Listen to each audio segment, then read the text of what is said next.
Hey, what's up, fam? My name is Brehon. I'd like to welcome you guys back to the channel, where we love focusing on our own financial and personal development. Now, family, one of the questions I received recently was, can governments buy or invest in publicly traded companies? And the question is, yes, they can, but will they? Absolutely not.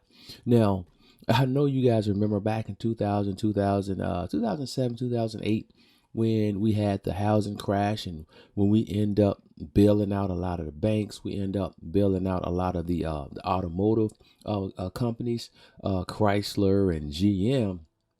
And what the government did at that time was actually gave them a loan.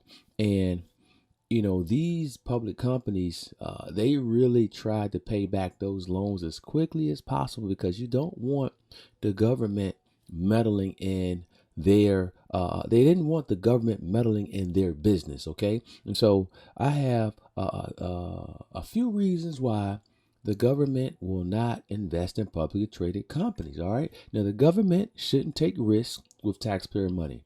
Right? We all know stocks go up. We all know stocks go down. And the last thing you want is, your taxpayer money investing in a company that pretty much fails. And now all of a sudden, taxpayer has lost a tremendous amount of money. All right.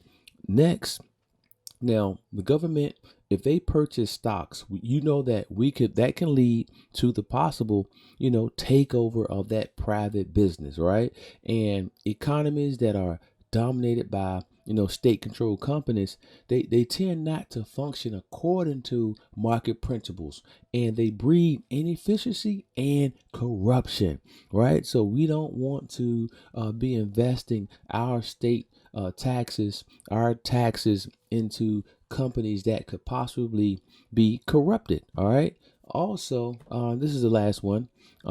Partial government ownership can lead to conflicts of interest, where government policies can be biased to a financial institution that it has invested in, or it can seek some type of benefit from them rather than doing what's good for the public.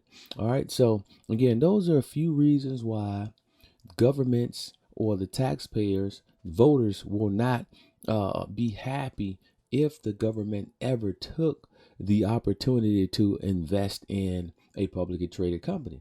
Now, we all know state representatives and members of Congress, they can invest in stocks individually, and they have to report that. All right, they have to report it. We all should be aware of what our representatives are investing in, because a lot of times they get news about laws that's being passed, tax cuts that could possibly help or hurt a company, and they get insider information somewhat when it comes down to how these policies may affect the operating of a business. And so so again, our representatives, they do have the ability to buy and sell shares, place call options. I know Nancy Pelosi and her husband has done quite a few options in the past, and if you can Google them, there's a lot of politicians out here that are making tremendous amounts of money. And sometimes we kind of question, we try to question the means of their gathering of information and their timeliness as far as when they're going to place those options, or when they're going to jump into a company or not. All right. So that's all I have for you guys today. Governments do not invest in public companies. All right. I hope you guys enjoy this information. Hey, keep coming back for more wealth building information. Peace.